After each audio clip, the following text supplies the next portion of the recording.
بسم اللہ الرحمن الرحیم۔ نبی پاک صلی اللہ علیہ وآلہ وسلم نے ارشاد فرمایا، لا یحبک الا مؤمن ولا یبغضک الا منافق۔ اے علی، مومن کے سوا تجھ سے کوئی پیار کر نہیں سکتا اور منافق کے بغیر تجھ سے کوئی بغض نہیں رکھ سکتا۔ رسول اللہ صلی اللہ علیہ وآلہ وسلم نے ارشاد فرمایا، اگر کوئی بندہ 950 سال تبلیغ کرے، 1000 سال وہ پیدل حج کرے، اود پہاڑ جتنا سونا اللہ کی راہ میں خرچ کرے اور صفا و مروہ کے درمیان اسے موت بھی آ جائے، تو اگر اس کے سینے میں علی کا بغض موجود ہے، علی کی نفرت موجود ہے، تو اللہ اسے جنت کی خوشبو سے بھی محروم فرما دے گا۔ جنت صرف اسے ہی ملے گی، جنت میں صرف وہی جا سکے گا کہ جس کے دل میں علی کا پیار ہوگا، علی کے بچوں کا پیار ہوگا۔ رسول اللہ صلی اللہ علیہ وآلہ وسلم نے کیا فرمایا؟ انا دار الحکمت و علی بابوا، انا مدینۃ العلم و علی بابوا، میں علم کا شہر ہوں، علی اس کا دروازہ ہے۔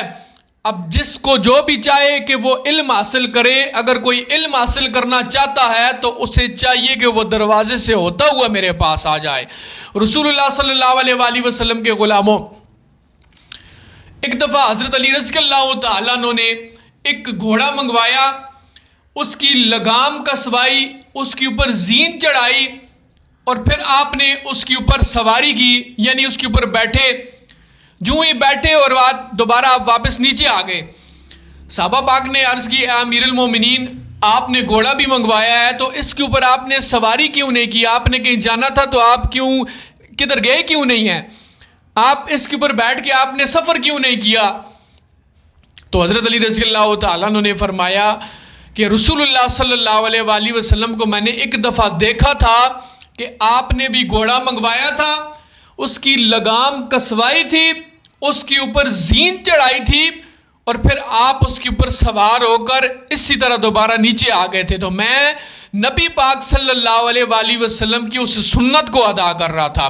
حضرت عائشہ صدیقہ رضی اللہ تعالیٰ عنہ آپ فرماتی ہیں کہ میرے والد گرامی سیدنا ابو بکر صدیق رضی اللہ تعالیٰ عنہ، میں نے آپ کو دیکھا کہ آپ حضرت علی رضی اللہ تعالیٰ عنہ کے چہرے کو بڑی غور کے ساتھ دیکھ رہے تھے، کثرت کے ساتھ دیکھ رہے تھے۔ تو میں نے عرض کی، اے بابا جان، میں آپ کو کب سے دیکھ رہی ہوں کہ آپ علی المرتضیٰ شیر خدا کرم اللہ تعالی وجہ الکریم کے چہرے کو ٹکٹکی باندھ کر دیکھ رہے ہیں۔ تو آپ نے فرمایا، عائشہ، میں نے رسول اللہ صلی اللہ علیہ وآلہ وسلم کو یہ فرماتے ہوئے سنا تھا کہ علی کا چہرہ دیکھنا بھی عبادت ہے۔ ذکر علی عبادہ، علی کا ذکر کرنا بھی عبادت ہے۔ حب علی عبادہ، علی سے محبت کرنا بھی عبادت ہے۔ پھر مجھے کہنے دیجئے، علی لکھنا، علی پڑھنا، علی سننا، علی کہنا، میرا ہر پل گزرتا ہے عبادت ہی عبادت میں۔ رسول اللہ صلی اللہ علیہ وآلہ وسلم نے ارشاد فرمایا، من کنت مولا فہذا علی مولا، کہ جس کا میں مولا ہوں اس کا علی مولا۔